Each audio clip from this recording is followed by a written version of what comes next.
Studio. Hey, yo. It's the Fade Route with D and Z in the special Monday morning edition. I am D, and on the other side is Z. Today we've got a great show for you. Pirates pitcher Paul Skeens is struggling. Jaden Daniels has his priorities all screwed up. And Jackson Dart found himself in a familiar place. But we begin today's show with the Lakers. That apparently have new ownership, as Dodgers owner Mark Walters sold his majority to Josh Kushner and Bob Iger for a staggering $12 billion.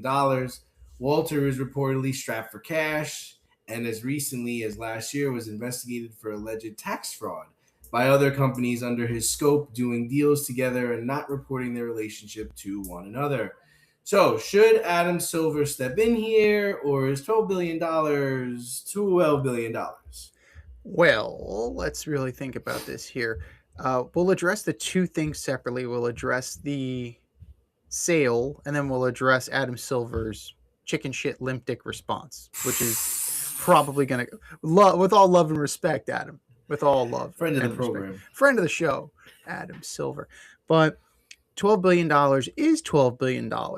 But in the due diligence, in the investigation, in the discovery, when you find this dude is engaging in some shady shit, right? These are some shady business practices, completely legal. That's another story for another time, right? What he's doing, what Walter is doing with his money is completely legal in our current system. It's just shady as hell. Doing side deals with businesses he owns and then not reporting the fact that he owns the businesses or that they're somehow related. So you can undercut contracts. You can behave in a very unscrupulous manner and still profit because, hey, it's your company. So there's that. Is it shady as all hell? Sure. Does it explain why the Dodgers are able to operate the way they do? He's the owner. So where is that money coming from? You got to figure he's funneling some of that money in there somewhere. Follow the money, as Deep Throat once said to Woodward and Bernstein. Or in this case, what we're going to say to Pablo Torre, because Pablo Torre is going to probably do a deep dive on this because it's what Pablo Torre does. So it's shady. It's illegal. It should be illegal, but it is very much legal. They're going to let this go through. Now, being what's the current landscape of the NBA, with Steve Ballmer being investigated, basically the Clippers being investigated for essentially financial fraud in order to keep Kawhi Leonard. You can't let this deal go through. I'm sorry, you can't. You have to put it on you have to put it on hold pending an investigation, and you have to do your due diligence. Yes, I get $12 billion is $12 billion. I understand that. He flipped it after spending $10 billion to acquire the Lakers. So he's only making a $2 billion only, couch cushion money, $2 billion. But still, it stinks to high heaven. And if Adam Silver had a pulse in his body and a brain in his head, knowing what his league is going through right now, there's no way in hell he would let this go through until he is completely satisfied that this guy is vindicated of all wrongdoing. Now, Iger and Kushner, this prospective owners, they were already vetted. Like, they were vetted.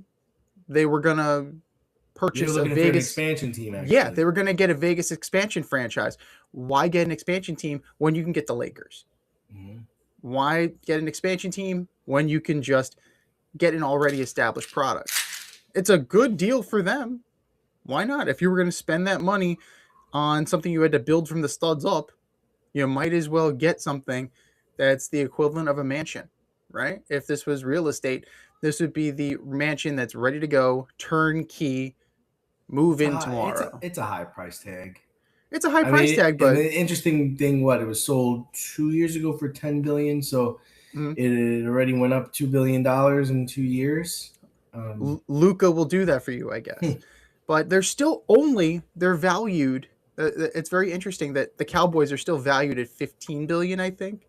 Mm. So I think that also includes the stadium and all that stuff. But Yeah, it always does. Yeah, it's yeah. everything. It's everything. So that's very interesting to me. But Adam Silver, do your job. Do your job. You work for the owners at the end of the day. Mhm. This is going to be a bad look. This is going to be an absolutely bad look if this guy's proven to be a crook after the whole Ballmer thing. So step in, do what David Stern would do, and put your thumb on this thing until you investigate. It's not gonna happen, man. It's not gonna happen. It's just not gonna happen. He doesn't care. He doesn't care. And the TV rights deal that they signed shows that nobody else cares either. Z. At the end of the day, the NBA has taken the first step in what I think other leagues are going to take in understanding that they are in the entertainment business, not the sports business, the entertainment business. And that's what the betting's about. That's what the storylines are, the documentaries, all the background shit. It's all they're stepping towards becoming WWE. It's where they're going. It's where they're going. And, you know, I just think the Ballmer thing is out of control. It's out of control. We are a year in, and nobody's been punished for this. And they're supposed to resume basketball activities this month. And the Raptors don't even know if they've got this player on their team yet. What more investigating do you need to do? Pablo laid it all out there. It's all out there, and it's all for everyone to see. It's not like anything's not disclosed here. He has the tough decision to make of what are you going to do about this owner? Because if he chooses to punish Ballmer and the Clippers, you better believe Ballmer is going to expose all the other owners and all the other dirty shit they're doing. We saw this happen in the NFL a couple of years ago with Daniel Snyder. Mm-hmm. Daniel Snyder was trying to dig up dirt on the other owners because he was about to get kicked out. This is not Daniel Snyder. This is Steve Ballmer, the Microsoft guy, like the big timer, right?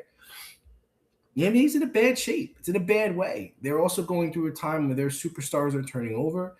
You've got LeBron and you've got KD that are on their way out. You have their new era that's going to begin. And unfortunately, the new era that's going to begin aren't as big as these guys are. You got to understand, we kind of went from like Michael Jordan to LeBron James, right? Like we kind of eased right into that in like a 5-year span. We had Kobe Bryant. We had some big time superstars. You know, Steph Curry is a big time superstar, but he's not Kobe Bryant. No, he's not Michael Jordan. And LeBron, as much as we want to give him shit, he literally is like one of the best athletes to ever play professional sports. What he did in a 10-year period, going to the finals almost every year, whether he won or lost, it will never, ever be done again. There's not a player of his caliber that's coming up, that's in the league right now. And you're trying to expand. You've got guys not playing. It's just the NBA is just a shit show. I don't know how anybody watches that and thinks there's any integrity whatsoever in this product. And that, I'm just going to jump in real quick. You want to talk about integrity? How do you put your money down as a gambler? I'm not a gambler, so I don't bet. Mm-hmm. But how do you put your money down on this product in the era of like load management? No. In the era of, superstars deciding, hey, I'm just not going to play today. Mm-hmm. I'm not going to honor the terms of my contract. Joe DiMaggio said, I'm going out there because there's some kid who's never seen me play. Fuck that kid is what the NBA says. Right. Fuck that kid. I recently saw Michael Jordan talking about how he was playing for the guy all the way in the 300 section who spent half of his paycheck to go to that game, and he's talking shit about me, and I want to shut him up. That doesn't exist anymore, man. That does not exist anymore. We're fully in the era of enjoy the show. Enjoy the show, right? And Mark Cuban said it best. I'm not selling tickets to a basketball game. I'm selling tickets to an experience. What the fuck are you talking about, man? It's not between going to a Broadway show or going to a Mavs game, my friend. I want to see the highest level of competition competing against each other on the ultimate stage. The And highest level of legitimate competition. right, and that's the whole thing. Z is like, this is where this is going, and this is why we see the price tag of these franchises going up and number of games going up, because they don't care about the competitive landscape. It doesn't matter if LeBron James plays tonight, because we've got a museum in our stadium, and the halftime show is the lady who's on the unicycle with the plates. And then after the game, they were going to be giving out free ice cream outside the stadium. Like, it's not about the game anymore. It's not about the game. So what does it matter? It doesn't matter. You know what? You're still selling your full price tickets whether LeBron plays or not. That's some wild shit. That's fucked up. I'm just saying, like, that's where we're heading. That's where we're going. And as far as Iger's purchase, I actually respect the man. I read his book, Ride of a Lifetime. I'm going to tell everybody, go out there and get that book, because it's a really good book. Just talked about how he came up into the system and became one of the biggest and most important people in Walt Disney World history. And I think, and that's the other thing, is he's an entertainment guy. Why? So surprising that an entertainment guy wants to buy the Lakers, right? That wants to buy and I do think that he will do well and he will do good with this product, because he knows business. He knows TV rights deals. He knows all that stuff. The only thing that I'm going to say about that situation is pigs get fat, hogs get slaughtered. It's a Mark Cuban line that he said a long time ago about the NFL, because he thought all their money was lied in fantasy, and he might be right. He might be right, because at the end of the day, no matter how hard the NFL tries, it's a domestic product. I don't think it has any value overseas. The NBA, I can honestly say the NBA and baseball have really invested in their overseas and their foreign dollars, because some of their best players don't speak English or speak two languages or from another country. I think we can say, like, the last 5 or 6 MVPs were not born on foreign soil. They've definitely broadened their game. But it's a game. There are rules. Rules are supposed to be enforced. If you're not going to enforce the rules, then why are we playing? Correct. Why are we playing? If we're not on an even scale, why are we playing? If you're able to get Daktronics and you're able to get a no-show jobs for your players because you're in LA and you're Steve Ballmer, how can I compete if I am the Pelicans, right? And that's another thing that's on my mind.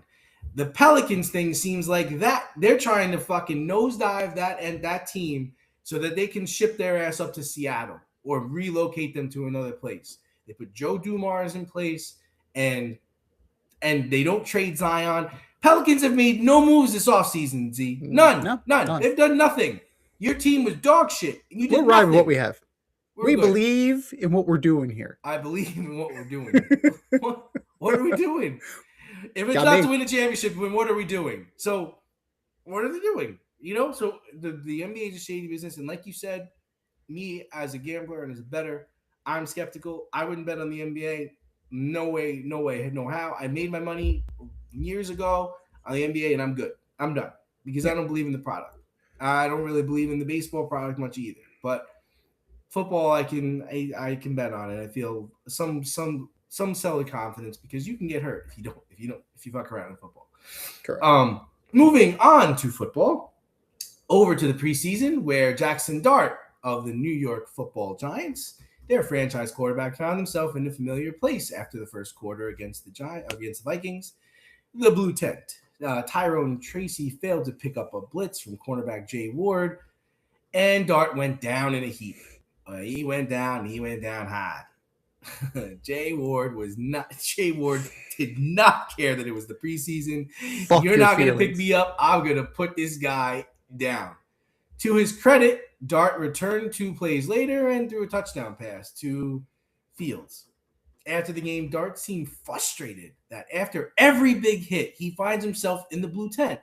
Z, why is that important? Explain to Mr. Dart why we have the Blue Tent and why he keeps ending up there. Well, this also could apply to Mr. Scadaboo as well. Well, for one, when you run and lead with your head, that's a problem, which he was doing a lot of last year. Same with Mr. Scadaboo. When your teammates can't pick up a blitz, that one is on Tyrone Tracy. That was bad. He's coming in free. Like, oh. Now, if it was a backup running back, you're like, okay, oh, but that's your okay. RB1. That's your RB1. RB1, and he whiffed. Yeah. We're talking about Jay Ward. Jay Ward, friend of the program, great player, but not elusive. Not really that big either. He's a corner. Not that big. He's not a defensive end. You can't handle it, cut him. Dive at his legs. But you literally like, go! Tell him a story, spit in his ear, whatever you need to do. Tell him a story, spit in his ear, just keep him off my ass. That's it. That's all. That's what you have to do is even just chip him. Just let him run you over. Let him run you over. You didn't even let that happen. He went by you. Buy your quarterback time. If you are Tyrone Tracy, your job right there is to buy Jackson Dart time. And Jackson saw past you. He didn't even acknowledge you. Like, you hit him on the shoulder pad, and he was like, "Oh, just like I felt something. Like, what was that? What was that? I don't know what that was. Was it a mosquito? I thought, got a bite on my. No. That was it's Tyrone Tracy. Never mind. But there's that one. That one completely on Tyrone Tracy.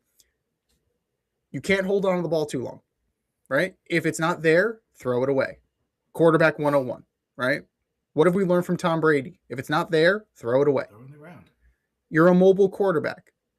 That one, there are times where you need to step up in the pocket. On the touchdown pass, he stepped up in the pocket. He scrambled to his left. He found Malachi Fields in the corner of the end zone. Perfect. That's what you need to do. It's growing pains for Jackson Dart. Hero ball, cocky ball, swag ball, whatever you want to call it, whatever the bullshit that you were doing last year, keep doing it and you're going to have a very short career. Like, you're an athlete. That's great. You're very athletic. Kid's got an arm. It's between the ears. Make the smart decision. That's the growing pain that Jackson Dart is going to have. All right? Much in the way of Josh Allen.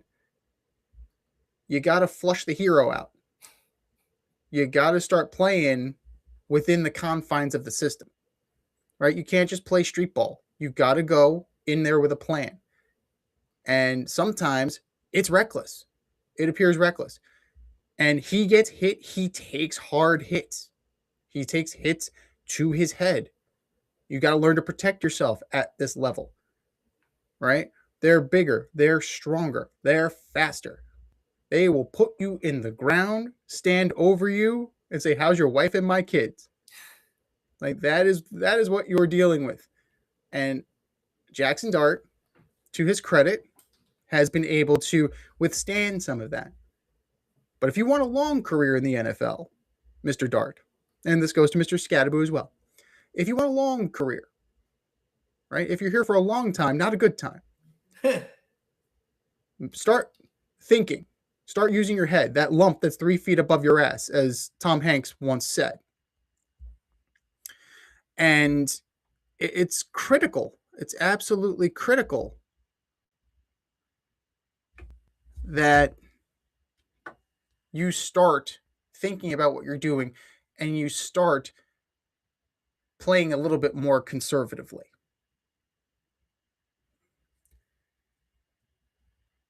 But that's not his game. In Ole Miss, he played hero ball. Here, he's trying to bring that entertainment. He's trying to bring that flash that you're kind of oohing and eyeing about in the stands. But at the end of the day, the ones that stay around the longest are the ones who figure out that you need to protect yourself. Sorry about that. Yeah. So the whole thing is, you're finding yourself in the blue tent, my friend, because you are taking fucking big hits, like enormous hits. And that's not necessarily part of the game of football. They've actually dumbed this thing down so that big hits don't get taken all the time, and you find yourself having it every fucking game. Now, listen, I get it. Tracy was supposed to pick up the blitz 100%, and there has to be a trust factor there as a quarterback. You've got to be able to trust your guys to make the right read, make the right call, make the right play, pick up the block. However, you've got to have your head on a swivel. You've got to have peripheral vision. You've got to feel that rush and protect yourself. Get down. You were exposed, and he put you into the fucking ground, man. So the blue tent is there to protect you, okay? And it's just like, dude, you shouldn't have been taking that shot. So are you okay? Like, can you look around? Are you all right? Like, there's no reason why you took that blow, okay? So that's that part. I don't know. Honestly, I don't know. I don't know what he is. And like you said, he came in 3 plays later and threw a touchdown pass. That's wonderful. That's fantastic. But this is grown men football. And if he doesn't learn how to protect himself sooner or later, he's going to end up like Steve Young, right? Mm-hmm. I mean, Steve Young had that happen to him, you know? Aeneas or Williams Daniel Jones. Aeneas Williams came off the corner and put him to sleep. And that was the end of Steve Young's career. You've gotta protect yourself. We're only 1 preseason game in, and I'm not seeing you've learned your lessons. Like, and you talk about Daniel Jones, how about Sidney Crosby? These are just guys that were taking hits and getting concussions and just not able to stay on the field. So, well, I mean, Crosby's a little bit different just from the simple fact that, you know, he's not initiating. Jackson Dart does a lot of initiating. Sidney Crosby is not. Yeah, he's not what you call a grinder. No, but in this particular instance, he didn't initiate. He was on the receiving end of, you know, a good quarterback, a good cornerback. Right. But if you get one of those, I don't know, Myles Garrett type guys, or I mean, you know, the head is one thing, the shoulder's another thing. Yeah. The knee is, you know, a completely different animal, but I'm not. In this case, he was. I like his girlfriend. I don't really like him too much. In this case, you know, he just got the wind knocked out of him. So in the grand scheme of things, that doesn't do him any justice either, Z. Yeah. You can't lay there. You got to get up. Yeah. You got to get up. You ask any quarterback. You don't give them the benefit of the doubt. Get up. You might be not able to breathe, and you might have the wind knock. Get up. Do one of these. Get your lungs open. Laying on the ground like there in the middle of the field too. He was on the 50-yard line. He was on the logo. Circle, he was on the logo. Looking like a dead lamb. Darts down. Yeah. What else is new? That's why, you know, Jameis, you don't need to stay ready. You don't need to get ready if you stay ready. Like that's Jameis right there. He's gonna be loose all year because you know Jameis is gonna get a lot of burn. And you know, this is another situation where, you know, Harbaugh was very fortunate in being there with Joe Flacco. Joe Flacco, big guy, big time arm, Delaware Blue Hen, but you know, delivered the football and played played against a defense, right, in practice that was coming after him, right? Yeah. And then he moves on to Lamar Jackson, he's one of the most gifted quarterbacks we've ever seen as far as a runner, as far as being elusive. You can't teach that. Like what he's able to do is, those are intangibles. He has that ability. And now you get Jackson Dart, which I want to think is a mixture of the two. He's kind of elusive, but he's also a good deep ball thrower. Steve Young, like that was a great comparison. I don't want to give him that much praise, but no. But he's like USFL Steve Young. Like he was Steve Young before he got to the Niners. Well, what he needs, but Harbaugh needs to get in there, and he needs to make sure his OC understands what this kid's capable of, what he's not capable of, and make him understand this game a little more. Because as much as Steve Young did run and he was a problem, you know, the 49ers weren't very happy when he ran. They felt like he looked silly, he looked stupid, and this is not what this offense is about, right? But to his benefit, he did it amazingly. But Bill Walsh hated when Steve Young ran. George Seifert hated when he ran. But, you know, the thing is you got to protect yourself. You know, you got to understand the packages. Even though you know Jay Ward is coming. I mean, I hope he knew he was coming. And you knew that Tyrone Tracy was supposed to pick him up. you still got to understand the situation. Even though you're dropping back, you got to get rid of the ball. Right. He's coming, whether he's coming in 3 seconds or 5 seconds, he's going to be there. I mean, how good of a blocker do you think Tyrone Tracy is? I mean, at his size, he's better off chipping. But he's a chipper. Yes. He's not a blocker. If it was Scadaboo and he got his ass ran over by Jay Ward, then it's a different story. Tyrone Tracy just took a terrible route too. He let him come inside. He didn't even make him go outside. Like, Jesus, we're in camp, right? Or are we in camp? Like, I hope they rewind that play a bunch of times this week. What are you doing? Poor technique. I mean, what are you supposed to do? You're supposed to chip and release to the flat. You give him an opportunity to get rid of that ball. But there's 2 things that Jackson Dart needs to learn from Tom Brady. If it's not there, throw it away.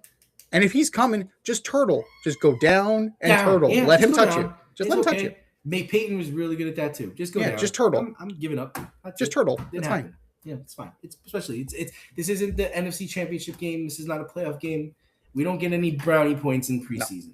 No. In other preseason news, Fernando Mendoza and Ty Simpson look sharp in their preseason debuts. Are you ready to jump on either of those bandwagons? No. Next question.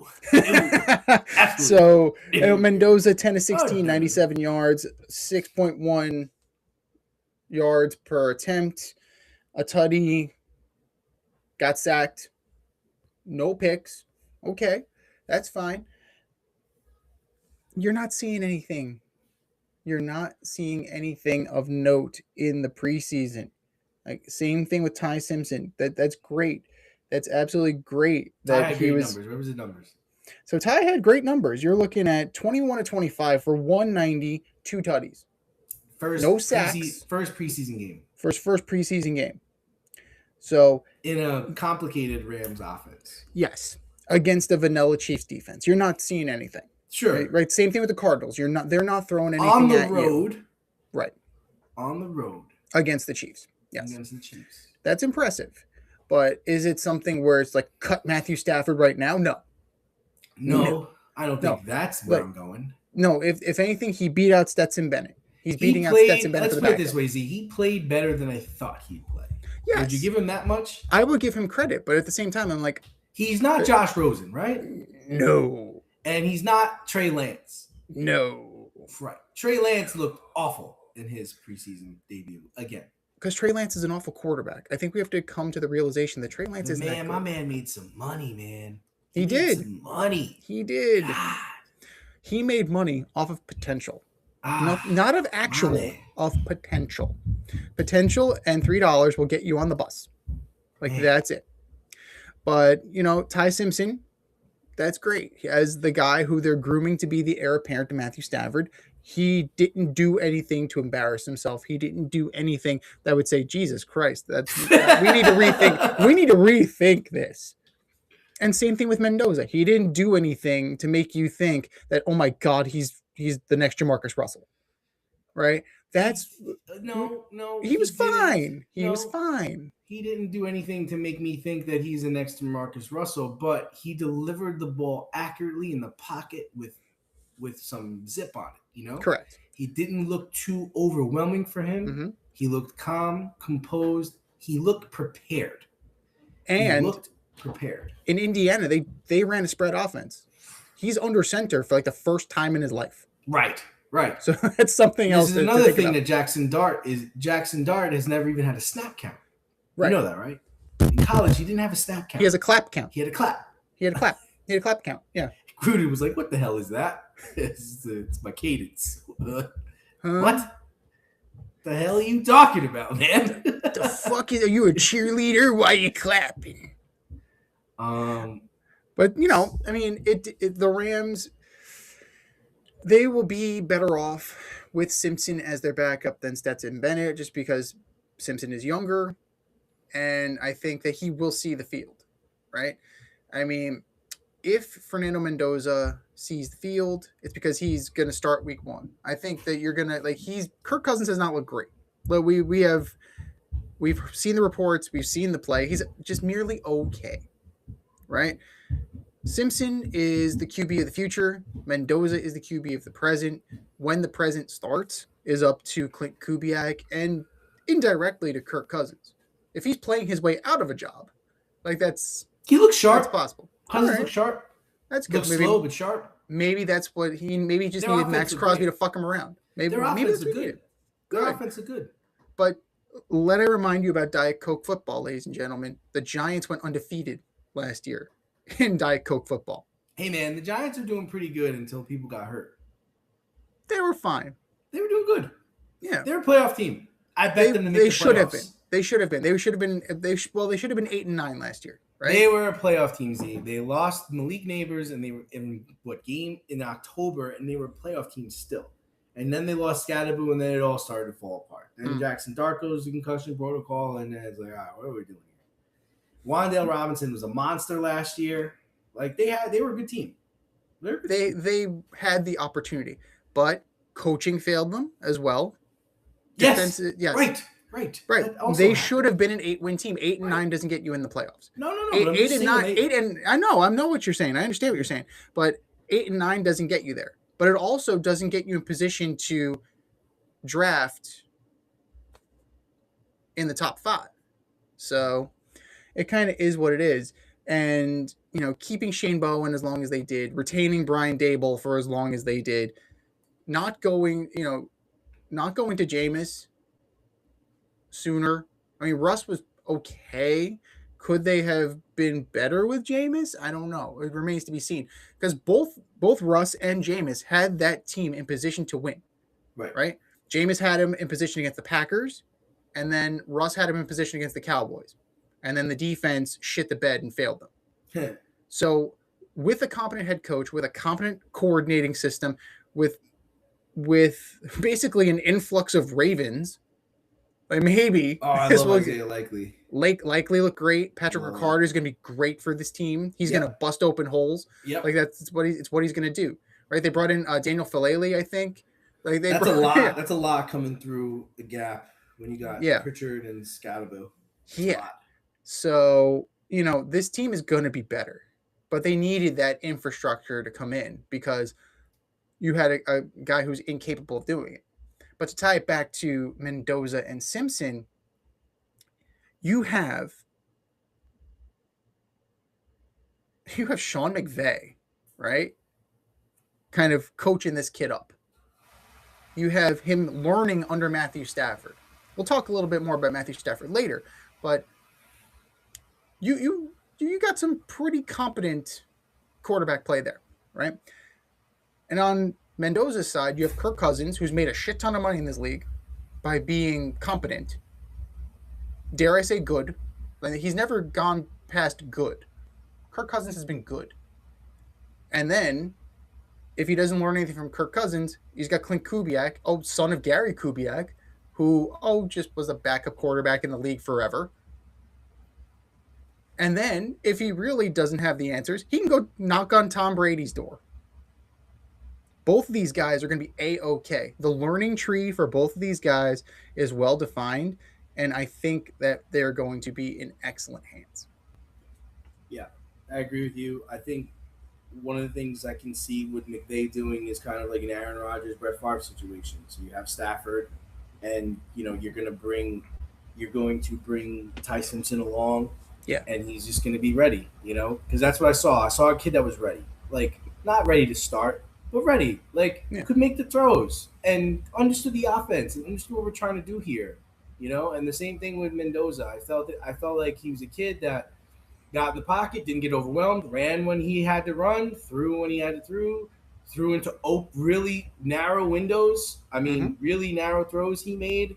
And I think you have to feel good if you're a fan of both those teams. As far as jumping on a bandwagon, I was impressed with Ty Simpson. I expected what Mendoza did, but Ty Simpson I thought was not a first-round pick.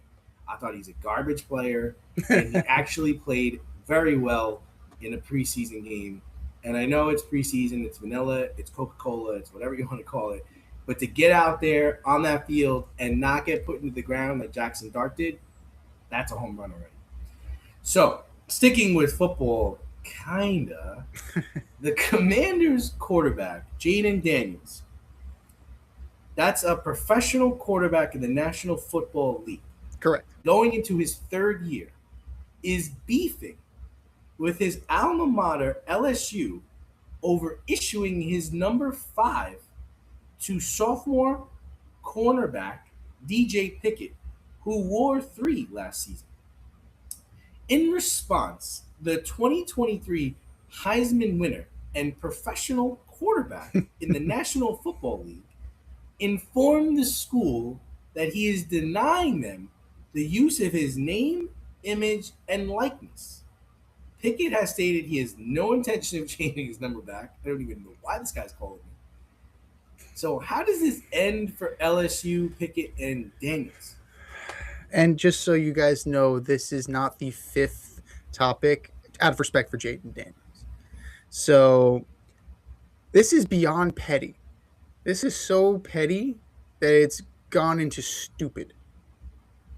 You're a professional quarterback. You're in your 3rd year in the NFL. You're trying to do something with the Commanders here, right? And you have a lot to prove, considering last year was injury plagued and lost. Why are you beefing with a kid? Why are you beefing with a kid? Why does this even entertain your fancy? You have about a month to get your ass ready for week 1. Why is your focus not totally on that? That is a major problem. And if I'm Dan Quinn, I'm freaking out right now. I may not say it publicly, but I'm freaking out internally. Like, what the fuck is wrong with this guy? Like, this is what he cares about? His number? His college number? We got bigger fish to fry here, man. Lest I remind you, the Commies were in the NFC title game 2 seasons ago. Maybe it got caught by surprise. Maybe it was the case, but still, you got there. You were there. That's what you're capable of. Focus on the task at hand. This kid Pickett, apparently he's had 5 since he was in like Pop Warner. So like, fine, whatever, dude. Like, have 5. You don't see Odell Beckham freaking out.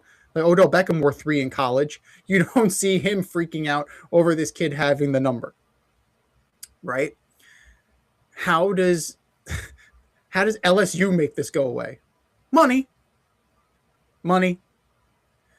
Pay Jayden Daniels to shut the fuck up.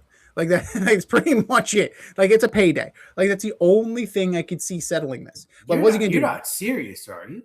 What's he gonna do? Go to court? Like, wait. I don't understand. You're telling me that if you're the AD of LSU, you're gonna pay him because someone else is wearing his number? What recourses do you have if I want to have the name, image, and likeness of the 2023 Heisman Award-winning quarterback? He's withholding his services, right? See, if I'm kid's LSU, not giving his fuck.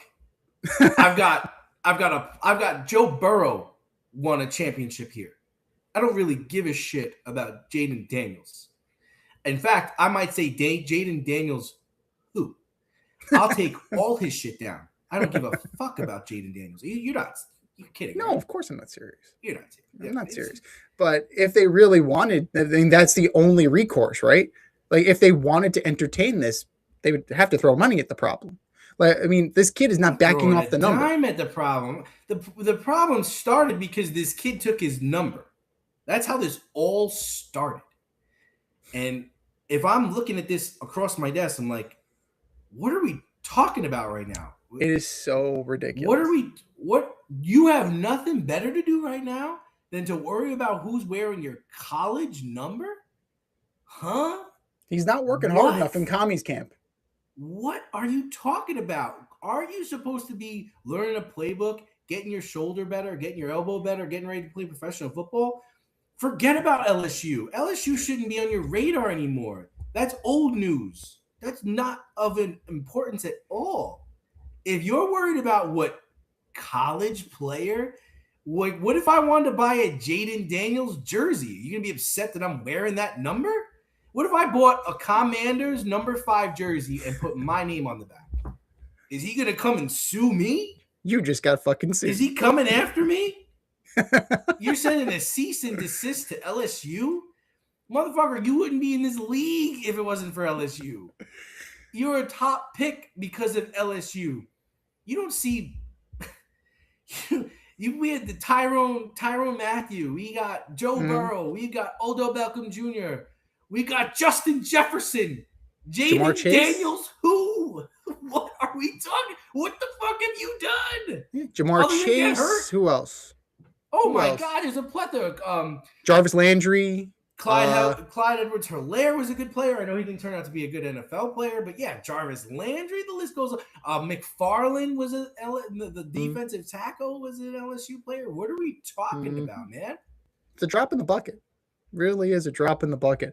But it really reflects poorly on Jaden Daniels, and it really shows you how thin-skinned this guy is, and that's a problem. That's a problem. If you're Dan Quinn, you gotta be privately fuming. Maybe not so privately. It's like, what the fuck are we doing here? What are we doing here? And Mariota's hurt. What are you bothering yourself with right now? What are we doing? Like, what are we doing? Like, what I am perplexed by this story, Z. Like, what are we talking about? You have to concern yourself with the fact that not only is he brittle, right? He's becoming RG3 2.0. Last I checked, we don't retire college numbers. That's something Colorado did for Sanders' kid. Yes, for Hunter and Shedeur Sanders. And they're the only 2 alumni allowed. But and they're not, did they even graduate? No, they just got drafted. So, like, they're the only 2 allowed back, apparently. So, yeah, this is a major red flag if you're the commies. And it's got to be a money grab. Like, he can't be this thin-skinned, right? No, he's got money though. I don't understand. He's had money. His mom is actually like a really good entrepreneur. Like, she's got her own businesses. She's got her own money, and Jaden's got his. It can't be. This reminds me of when Lamar Jackson tried to trademark 8. He tried to trademark the number 8. Yeah, I remember that. How do you trademark a number? Stop. A number that isn't associated only with you. No. Troy Aikman did it too. Troy Aikman tried to do that? I think Troy Aikman had the trademark. Like, really? who the hell knew? But you know what? You tell me 8. I think Alex Ovechkin. Sorry, he's the great 8. Sorry, guys, but this is petty. It's stupid. It's funny. I'll give him that. We needed that in the dog days of summer, right? But yeah, ultimately, this can't go anywhere. It can't. And I can't believe Dan Quinn hasn't pulled him into his office and knocked his shit off. Yeah, like, if you're Dan Quinn, what do you say, Z? What do you do? I don't know, because I really don't know. I don't know. I don't. I would think it's a joke. I'd kind of laugh it off if I was like brass at the Commanders. Yes. And Dan Quinn, and just be like, the media department. I wouldn't even address it. I wouldn't even address it because I don't even know what to say. Yeah. I wouldn't even know what to say. It was like, we gotta get ready for the NFL season. Right. So like, the media department needs to get in there. Be like, show up 5 minutes late to a press conference today. Out of respect for myself, I showed up 5 minutes late. Like, just make a joke and move on. Like, that's it. Because I like that. That's all you got to do. You have to. At this point, you have to make light of the situation because this is going to come down hard. Like, am I not allowed to give high fives to people? Because number 5, I got to give high 4s. Like, what? I don't know. I just don't understand why you care. I've never. And in fact, I would take it as an honor, right? Mm-hmm. Are you telling me that when you leave the Commanders, nobody's gonna be allowed to wear the number 5 anymore? He better ball out. Have your picture up in our facility anymore? What? But that's the thing about the NFL. Your number could end up in the Ring of Honor. You better fucking play like it. You better fucking play like it. Right. He didn't even win there, if I remember. He didn't win. No. Did he win? I don't think so. He won his Heisman. He got his Heisman. He got a Heisman, but he didn't win. You want to be Joe Burrow? You want to be Jaden Daniels? I want to be Joe Burrow. Joe Burrow had a gangster team. That team was loaded. Yeah. That team was loaded. I mean, if college is your be all end all, yes, you'd rather be Joe Burrow. but in the NFL, neither one of them. Very, very odd story. Over to another odd story. LSU product Pirates pitcher Paul Skeens. Yeah, that guy. Him. Skeens' turn in the rotation was skipped against the Red Sox this past weekend, but he'll pitch against the Tigers in the finale this week. Skeens seems to be struggling with velocity and has not been invincible this year. So, Z, should we just skip to the surgery, or we got to wait for him to blow out his elbow next year? Or 2 years from now when we have baseball? 2 years from now when you have baseball and they trade him to the Dodgers for like a ham sandwich and an autographed Oral and then he becomes jersey. An all-world pitcher again. Right. When they trade him for an autographed Eric Karros bat. So he's 9-11, a 3.88 ERA. Not terrible. Record is bad, but 3.88 is not terrible. You can work with 3.88. I mean, it's a far cry from. But I think he has an ERA of 5 since the All-Star game. Yes, but you're looking at his career: 1.96, 1.97, and it ballooned. It almost doubled to 3.88. Now his record: 11-3, 10-10, 9-11. That's a product of the era we're living in. 5 and fly. He only went 5 innings. He threw 68 pitches against the Marlins. And Don Kelly noticed the drop in velocity. Oh, and do you want to know what the velocity is dropping to? 95.7. 95. Right. Oh my God, he's only throwing 96. Well, when your shit don't move, Z, and it's coming in when straight 95, it's going out straight 110. It's straight as a friggin' string. And his curveball, or slurve, whatever they want to call it now, right? Curve, slurve, blah, whatever. If it starts at a ball, people are now going to take it. There's enough tape on Paul Skeens, right? His sweeper is pretty much automatically a ball. Yeah. So I'm going to spit on that. Pro hitters are going to spit on that. And if it's straight as a string, that pitch is going fucking yard. And you should have known something was up when the Mets lit him up. Opening day. The Mets chased him. That's all you need to know. He's been struggling with this all season long. But of late, it has been particularly bad. Is it something that's going to require surgery? I don't think so. Not when you're throwing 96. I think that, yes, it's a significant drop-off from, 98? He lost like 2-3 miles an hour on his fastball. That's a problem. But it's movement. It's mechanics. It's something that is correctable. And it's something he needs to get into the lab, and he needs to correct it. He's 24, so he still has plenty of time to make this adjustment, right? And Mizorowski is going to learn that too. This is a league of adjustments. You need to adjust to them. They need to adjust to you, and then vice versa. You're going to have to readjust. This is life as a baseball pitcher in the major leagues. I think he will be fine. I think this is something that is correctable. Now, if it's a severe drop in velocity where you're not even topping 90 anymore, then it might be time to go see Dr. Andrews. It might be time to, if it's a significant drop in velocity, or if there's pain. I think the concern, Z, is not that it's a significant drop, it's the consistency, right? He can dial it up and then all of a sudden it's down 3 or 4 miles per hour, and he's not doing that on purpose. That's where the problem becomes. Then it's a conditioning issue. If he can't sustain it, then it's a conditioning issue. If he's not doing what JV is doing, because what is Justin Verlander known for? Pumping 92 at the beginning of the game and then dropping 97, 98. That is what Justin Verlander trained himself to do. But he's also doing it on purpose, right? Right. Yeah, but he's doing it on purpose. Skeens is saying he's not changing anything, and it's not coming out as hard. It's not coming out as fast. I don't know if it's conditioning, because it sounds like something's wrong. Something's misfiring. Something's wrong with the engine, Z. Something's wrong with the car. Okay? When I'm putting my foot all the way down the gas, sometimes I'm going 100 miles per hour. Sometimes I'm only going 95. That's a problem. When I think I'm going to blow somebody away with a 100 mile per hour or 99 mile per hour fastball, and it only goes 94 or 95, well, then it left the yard. right?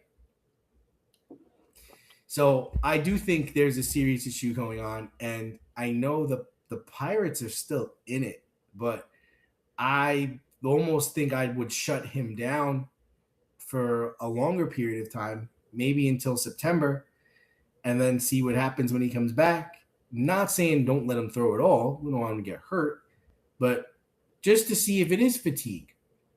Maybe you're right. Maybe the arm is tired. But then that's an even bigger problem, right? He's 20, he's a young guy. He's 24. It shouldn't be happening, right? No. And I'm pretty sure he had Tommy John already, right? Yes. He had it in college, I want to say. When he was at Air Force. Yeah, I'm pretty sure he had it already. So, you know, you're talking about the ace of your staff. People were willing to give up all their draft picks, not all their draft picks, all their dreams and all their young talent for this guy. And now it's like, gee, I don't know. You can't consistently throw a certain mile per hour. I don't know what your value is. How can I trust anything that you're doing? So, maybe this is also a sign that I need to be more than a 2-pitch pitcher. Maybe I need to develop a changeup. Maybe I need to develop a splitter. Maybe I need to develop something else that's going to get them off my fastball. Well, how about this, Z? Whatever happened to location, man? Like, how come we can't work on that? Change of speed, change of plane, change of location. Yes. Right. I mean, I just learned a whole bunch about Sasaki, and I'm not Sasaki, Yamamoto. Mm-hmm. Wow, my man is like a wizard because he changes the plane and he changes the delivery, and that's what makes him unhittable. He's literally unhittable. Like, if you think it's coming out here, it's coming out here. It's starting here. It's ending up here. Forget it. Right.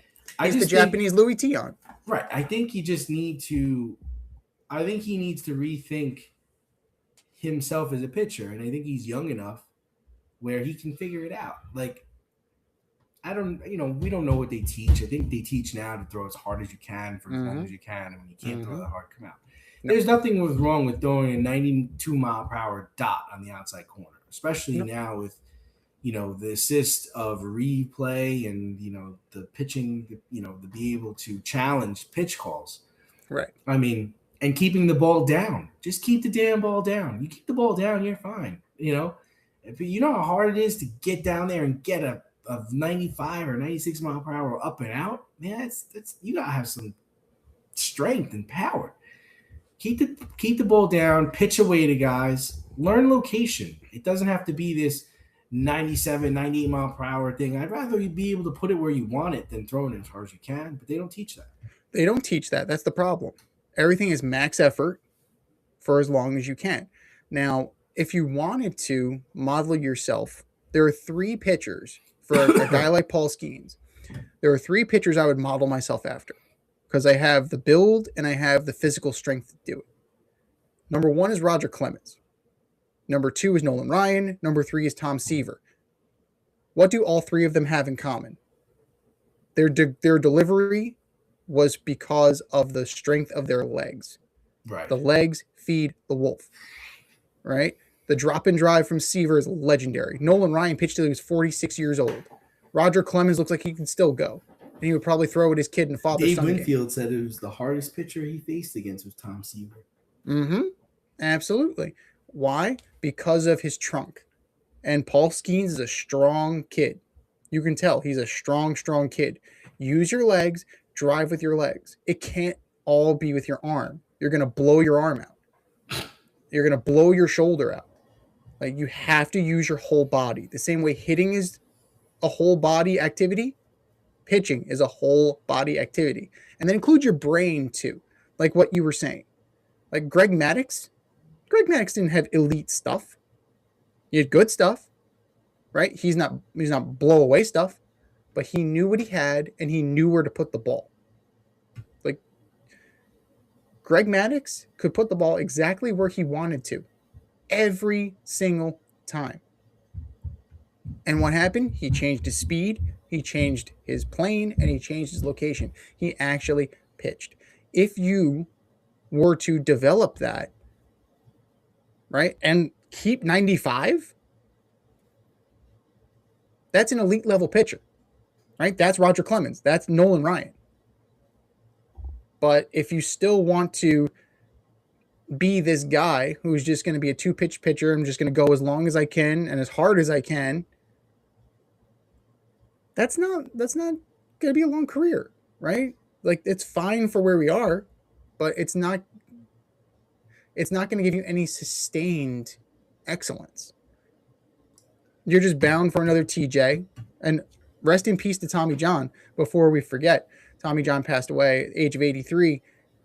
And without him, without his willingness to go under the knife with Dr. Frank Jobe and continue his career for 13 more years after his surgery, without that, we wouldn't be talking about Paul Skeens right now. We wouldn't be talking about multiple pitchers who came back and had a hell of a career. So, rest in peace, Tommy John. But for Paul Skeens to have a long career, it's about time he starts learning the job description of what a pitcher does. All right, boys and girls, we have some statements, and they're either bullshit or no shit. Bullshit or no shit. Number 1, Kevin Garnett deserves to have his number retired by the Timberwolves.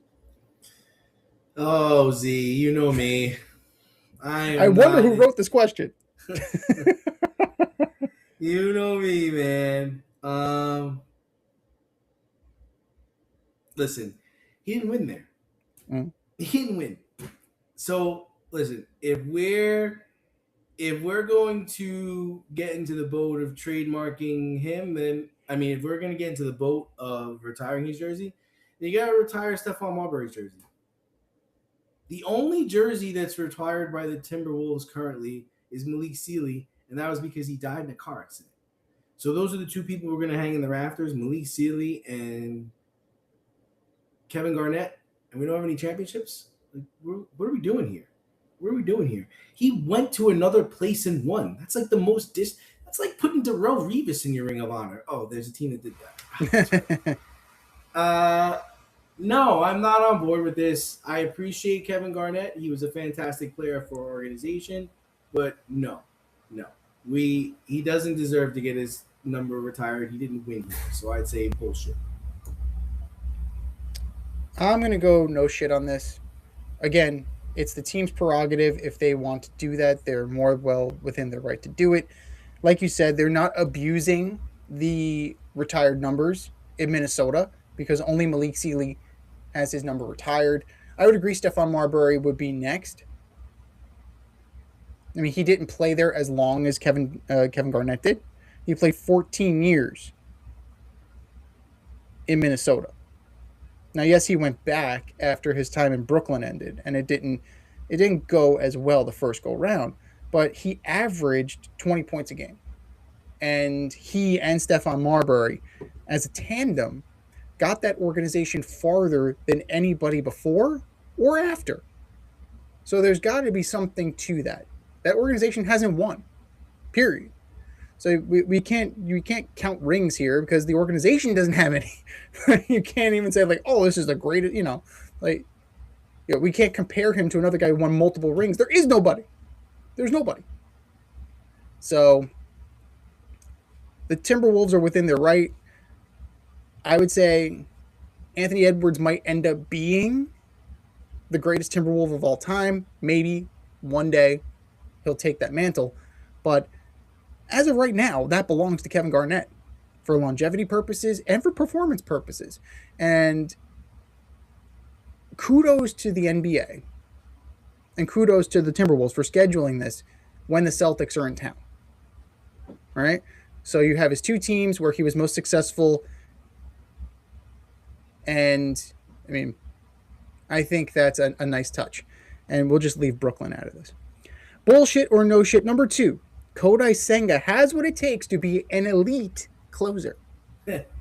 Elite, huh? Elite. I like the word elite in there. I'm gonna say bullshit. It's too small of a sample size. I think when he comes in the game, I'm not a Met fan, but I just think anything can happen right now. It's not like when Mariano would come in, or it's not like when Francisco Rodriguez would come in. You know, I don't know what's gonna happen. Could be three outs. Could be people on all the bases. Whether the fork ball is working or not. I do think it's. I do think this is a better position for him. I think he's a guy that can come in a game, face three or four batters, and be done with it. I think over the long stretch of him playing and seeing multiple batters and multiple innings, that's not going to get it done. He doesn't have that good of stuff to go through the order once, twice, even three times. But for a person to see him and then see what he's about, he could trick them, he can fool them, he can get them out. So I'm going to say league closer, no, but I think he's found a spot where he can be successful for the New York Mets. Well, if not for the Mets, right? Then for another team too. I think that it's the best spot for him. Like they can turn him into an elite closer for somebody else. Right? They've shown the blueprint that he could do this. He's 3 for 3 in saves. And I think it's no shit. He just extended his career in the States by a few years just from 3 relief outings. Why? I don't need 6 pitches. I got a good fastball and I got that fork ball. I got that nasty fork ball. I only need 2 as a reliever. I'm not Paul Skeens, right? I'm not seeing them 3 times through the order. I just need 2 quality pitches. And you have them. It's right there. You shelve the windup. You go straight from the stretch. 2 pitches. That's all you need. Mariano Rivera made a unanimous Hall of Fame career from 1 fucking pitch.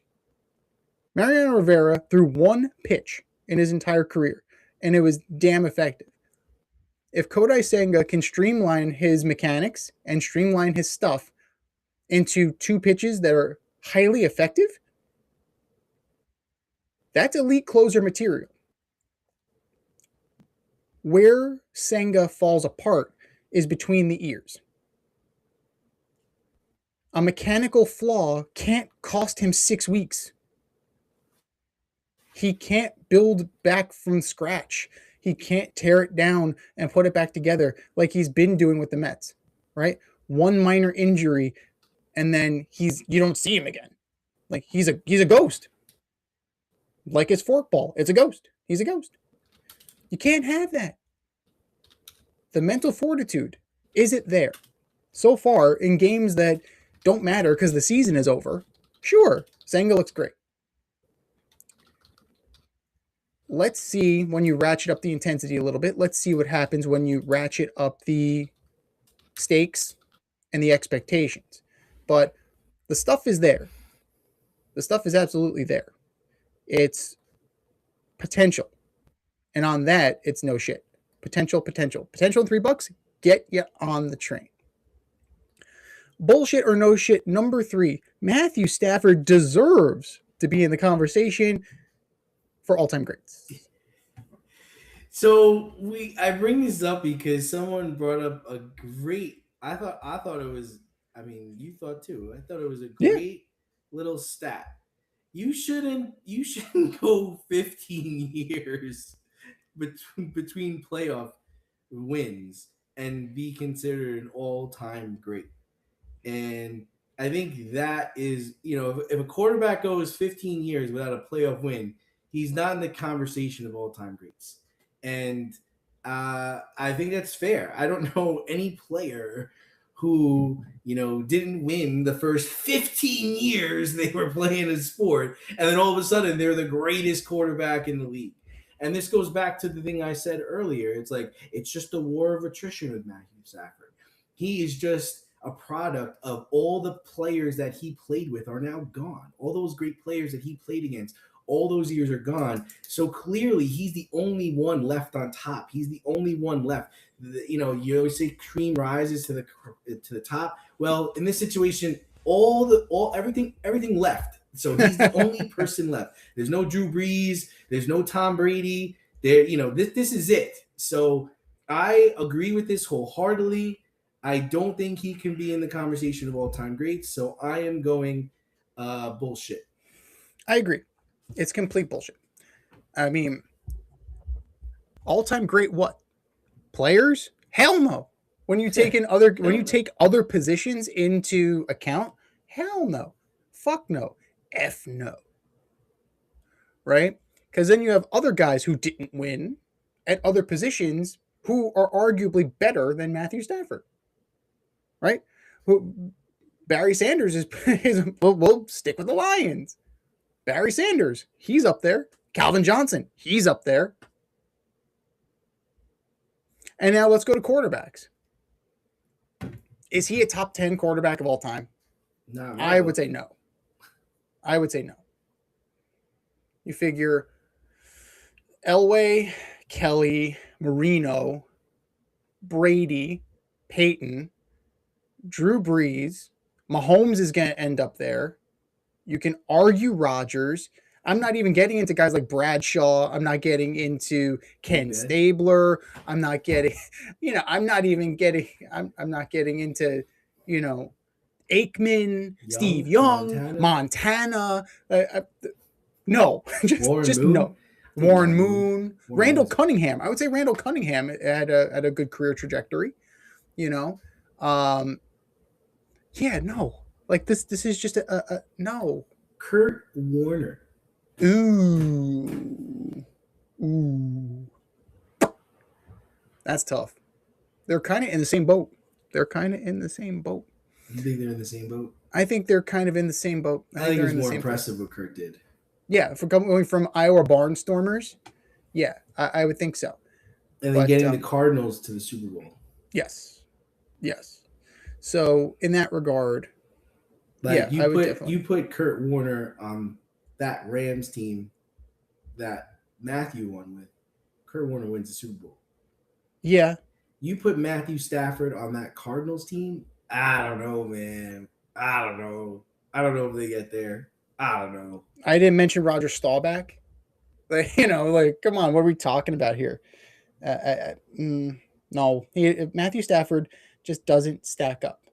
He just doesn't stack up, and he's a product of his era, and that's okay, right? Like if you think about it, who were his contemporaries? Guys that came in around the same time that he did: Matt Ryan, Joe Flacco, kind of in that vein, right? He's kind of in the same boat. Jeez. Flacco, right? Jeez. I mean, Matt Ryan didn't win anything, but Matt Ryan was a prolific passer. I'd actually put him in that boat. I'd put him in the Matt Ryan boat. Yeah. So same kind of thing. They got drafted early, played for, it's all right. A franchise with a really good wide receiver. They both had really good wide receivers. They both had decent running backs for a while. I didn't mention Brett Favre. I didn't mention Aaron Rodgers. Please don't. But there's so many. I didn't mention Ben. He's probably.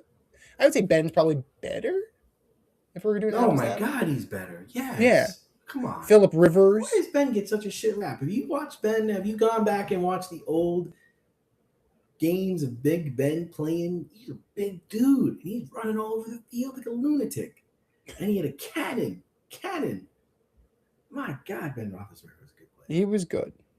Like Ben Roethlisberger is good. I mean, kind of in the same boat, right? He played through injuries much like Matthew Stafford plays through injuries. Right? Duct tape and a wish. That's what Matthew Stafford's hung his career on. But no. Yeah, it was unfortunate that he got drafted to the Lions. It wasn't. Stop that. Stop. If he played with one of the best wide receivers of all time, I don't want to hear it. If he got drafted, hang on. If he was on a better team, would he have been in the wilderness for 15 years? No. But I don't think his team was that bad. His team wasn't that bad. He just played in Wasn't he the quarterback of an 0-16 team? What? Was he the quarterback of the 0-16 Lions? No. They drafted him the year. That was Joey Harrington. Yeah. There's a bunch of people that play quarterback the year. John Kitna. They drafted him the year after that. Or 2 years after that. Got it. So there's that. But no, Matthew Stafford has a very nice career. Yeah, no, not even close. They're I mean, he's in like the far suburbs. Like we're talking about hours away from all-time great. Rivers.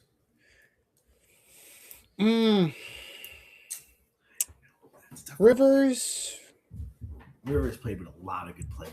Rivers played with a lot of good players too. I would say he's kind of in the same boat too. If we're going to talk about like the playing with the high level talent and not doing much of anything.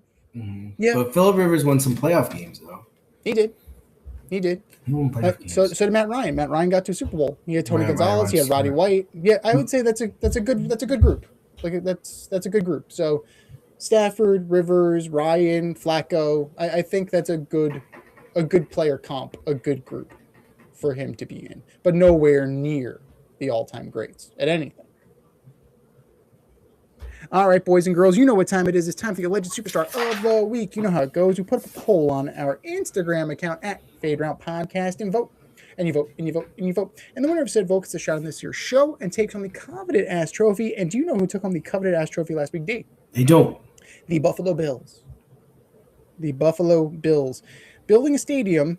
Oh, nice. In Western New York that doesn't cover the fans, that doesn't cover the field, and has obstructed view. Obstructed views. Well done. Well, bully. Well fucking done. But that was last week. This is this week. Who are your nominees for Alleged Superstar of the Week? Dude. Oh, I've got some fucking gems this week, man. All right, so first up, I've got the quarterback of the New York Football Giants, Jackson Dart.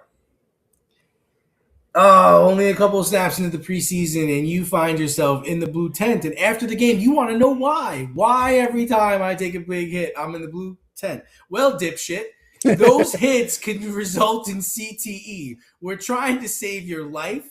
We're trying to get you to realize that you cannot keep taking big hits, okay? So stop taking big hits. You won't be in the tent. Look at where the rush is coming from. Don't lead with your head. And for the fuck's sake, just get down. Get down. That's it. Jackson Dart, you are my Alleged Superstar of the Week. Number 2, love this one. Absolutely love this one. And this is outfielder for the New York Yankees, Heliot Ramos. Ooh. Oh, you're a fucking stud since you've come over.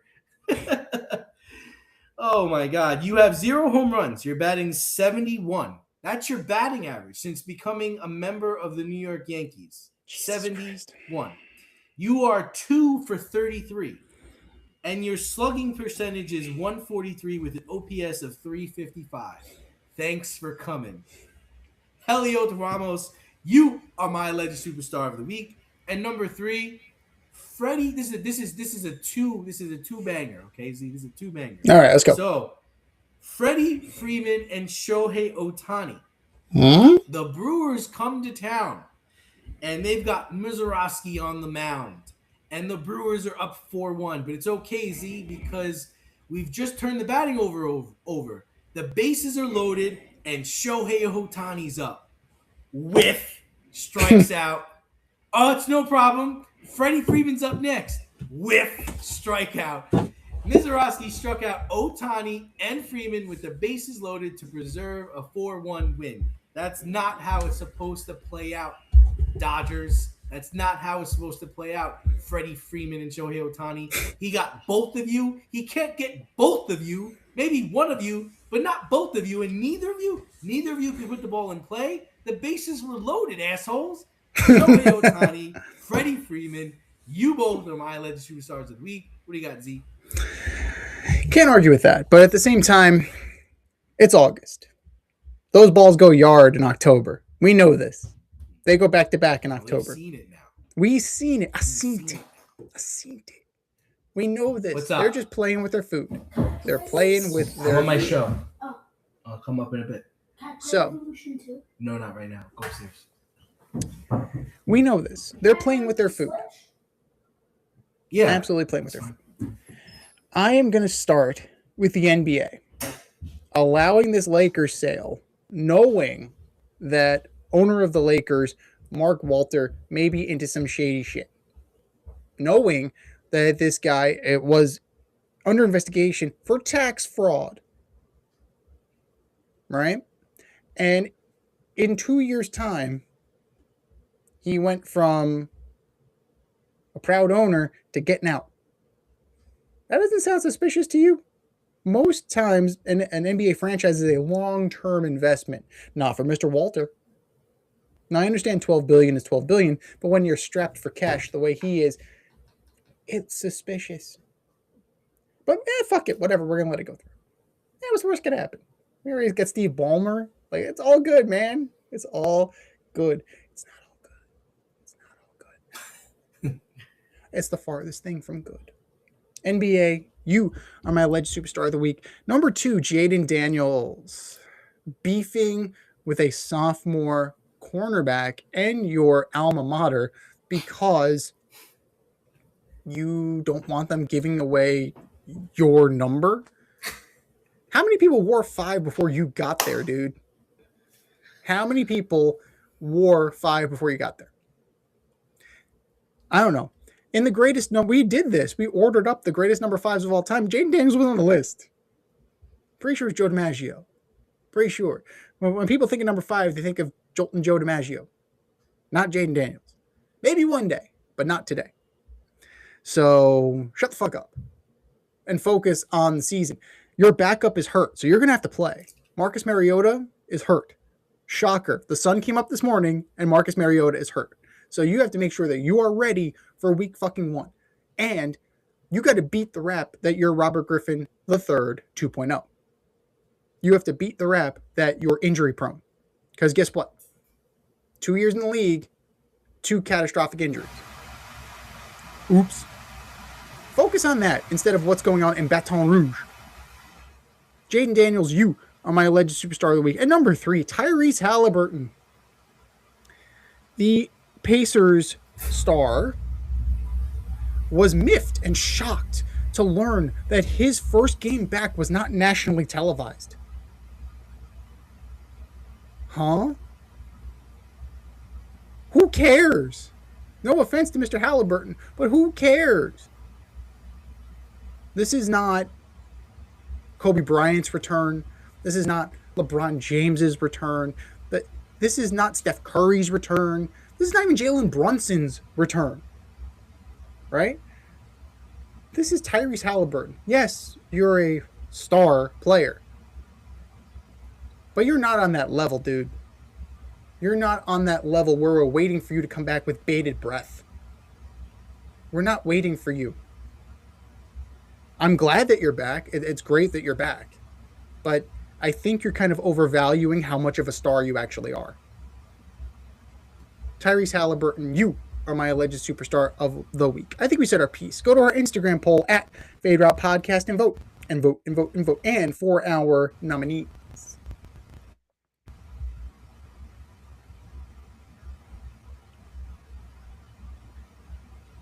We continue our division by division NFL preview as we order up. Order up, order up.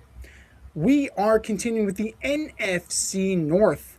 And D, you were 2-2 last year. I was 1-3. I overestimated how good the Lions were going to be. That's a mistake I'm not making again. But who will take it home this year from 4-1? Who are your picks for the NFC North, D? Well, let's just say that it's one of the most competitive divisions in football, right? Yeah.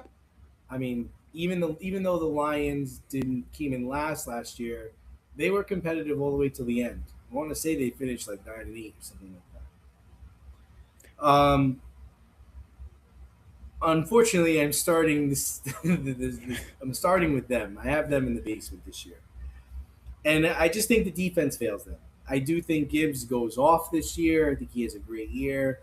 Goff is consistent. Brown and Williams play well, but I can't figure out on the defensive side of the ball how they measure up against the rest of their division. I think the rest of the division has better defenses than they do. So I've got the Lions coming in fourth. In third, but still competitive, like still over 500, still a playoff team. I have the Packers. I just think that they're young, right? They're expecting Matthew Golden to take a big step this year. They let go of Dobbs. They let go of some other players so Golden can step in and be this guy. they're extremely young, and they've been young for a few years now. Mm-hmm. I just think it's not this year. I think it's next year. I think next year is where we finally see it all come together. So they can just get through this season, and all the coaches and all the players can get through this season. I think they will, be okay. Number two, I've got the Vikings. I think Kyler Murray wins comeback player of the year. I think Brian Flores' defense shines, right? It keeps them in games. It covers up what the second baseman can't do. I think Jefferson bounces back to like a 7 to 10 touchdown area. I think the second baseman gets him the ball. Hawkinson has a resurgence. Addison plays well. Mason becomes the starter and plays well. I think this team becomes what they were supposed to be. Like, this will be like a Sam Darnold type year for them. Wow. And then they'll have to make the decision of, are we going to keep Kyler or we're going to let him go in the Super Bowl with somebody else? And history will tell them we need to do everything we can to keep this guy, because they're ready, right? Think about it. This team has been ready, and this is why they made the move for Kyler Murray. They have the defense. They have all the offensive weapons you can ask for. They're ready. Unfortunately, it comes down to their smallest person on their team to get them there. So if he could be what he was in those first couple of years in Arizona, and from what I saw in camp, he's throwing the ball really well. He can throw the football. For a little person, he throws the ball extremely well. You can't see where it's coming out of, though, which I think is hilarious. It's like you're running your route and you're like, where is he? Oh, there's the ball. Oh, there it is. Oh, okay. It's like Drew Brees. Drew Brees is going his tippy toes. He doesn't go on his tippy toes. He rolls out and he almost throws, not that he throws flat-footed, but he throws it like a baseball. That's what he does. He throws it like a bee. He rears back and throws. You can see he's under it. He throws under it. Mm-hmm. Drew Brees is going his tippy toes. Like this. Okay, so my number one is the Bears. I just think that offensively they explode. Caleb Williams finally becomes a Chicago passer to go over 4,000 yards. Defense plays hard, plays well. And I think it all comes down to the last couple of weeks of the season. I think it becomes down to them and the Vikings for who wins the division. And I just think that they edge them out. I really believe that. I believe in Ben Johnson. I believe in his offense. I think Caleb Williams can run this offense better than Jared Goff can. And I think they have really good skilled players at all the positions, young skilled players to make some noise. What do you got, Z? Wow. That's all I can say about the Vikings is wow. That's very interesting. You don't believe in the second baseman? Fuck no. Like what? I mean, I believe in O'Connell. I believe in his coach, but I don't believe in him. I don't believe in 9. Carson Wentz is like, how far removed are we from Carson Wentz being a potential MVP? Like, that's a long time. Mm-hmm. So that is why they're in the basement.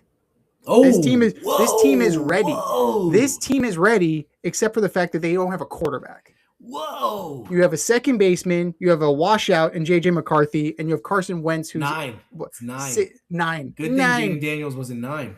Huh. Oh God, 9. Coming yes, that's right. 9. Jesus Christ! Like, I love how like they were just like, we're gonna draft him and then we're gonna get Jim Harbaugh. They got him, didn't get Harbaugh. So maybe he ends up backing up Justin Herbert eventually, but. If you got 3 quarterbacks, you got no quarterback. And you have no quarterback here. So Aaron Jones, you have Jordan Mason, good running back room. Justin Jefferson, Jordan Addison. You brought in Jawan Jennings from the Niners. Good receiver room. Good skill positions. Good defense. Brian Flores knows how to coach him up. It's the guy calling the signals under center. None of these guys that you mentioned are in Sam Darnold's territory, and I'm not the biggest Sam Darnold fan in the world. None of these guys can carry his water. None of them are good enough. Maybe 10 years ago, Carson Wentz was, but not now. And I could see Jefferson getting frustrated. Get me the fuck out of here. Like, you're wasting my career with this bullshit. Your kid, Kyler fucking Murray. Really? Kyler Murray. That's the best you could do is Kyler Murray? No. Dead ass last for the Vikings. Third place, I got to go with the Packers. I'm with you on the Packers. It seems like their window has kind of passed them by. Oh, you think it's past them? I think it's past them. Like Jordan Love, That's you had an opportunity. You had an opportunity. And now you have Watson, Reed, and Golden. Not all right. Potential. Young. Just young guys. Young. Potential. But not as good as you were 2 seasons ago. Jacobs, more tread on the tire. He's going to be up there in terms of. And I think he could be getting suspended. He was arrested. Oh Jesus. Yeah. So there's that. And then there's that. And there's that. So good job, Josh. Like the defense will be fine. The defense is going to play. And it's about Jordan Love. It all boils down to Jordan Love. Can he stay healthy? Can he progress? Right? We've been having the conversation about Justin Herbert. We had the conversation about Drake May. We're having the conversation about Jordan Love. Can they move up and ascend to where they're supposed to be? Can they fulfill their potential? Jordan Love will keep him in it, but I don't know if the rest of the cast around him is as good as it once was.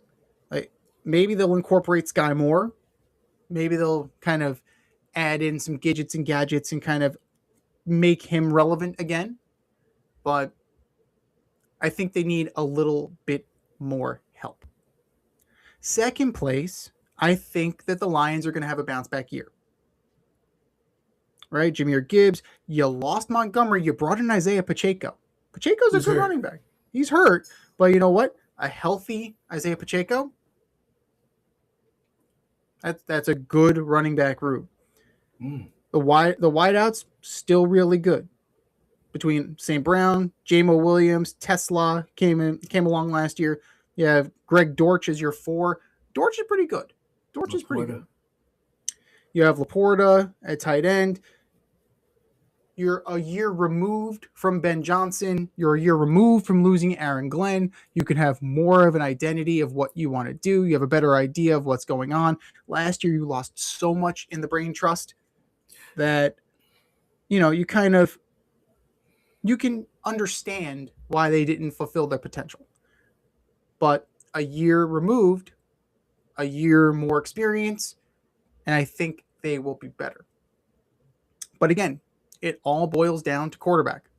If Jared Goff can keep his head on straight and keep this team afloat, they will be in the mix. But if Jared Goff turns the ball over and can't get the offense going, it's going to be a long year in the Motor City. And by default, number 1, I'm going with the Bears as well.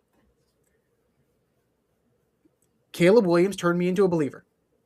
His play, particularly in the playoffs, turned me into a believer. He can do this. He is a professional quarterback. Right? He is going to get them to the NFC title game. They were close last year. I think they take the step again this year. That running game with Swift and Monangai, okay, we'll see. We'll see if they can do it again. But I like Odunze. I like Luther Burden. They have some pretty good receivers. I'd like one more. I mean, Khalif Raymond's your number 3. Maybe they can get one more. Maybe they can find somebody else to kind of take over for that. Colson Loveland, Cole Kmet. They have good tight ends, good defense. And that line is stalwart, man. You have Bradbury, you have Thuney, you've got studs on that line. They're going to protect Caleb Williams. So I think that there's tons here to make the Chicago Bears a serious contender in the NFC and easily taking the NFC North crown. But those are our picks. What are yours? Hit us up, faderoutemail@gmail.com. Slide in our DMs on IG at Fade Route Podcast. Drop us a line on X at Fade Route DNZ and let us know who you're taking in the NFC North. It's time for us to run the go route. We'll talk to you next week when we order up the AFC north.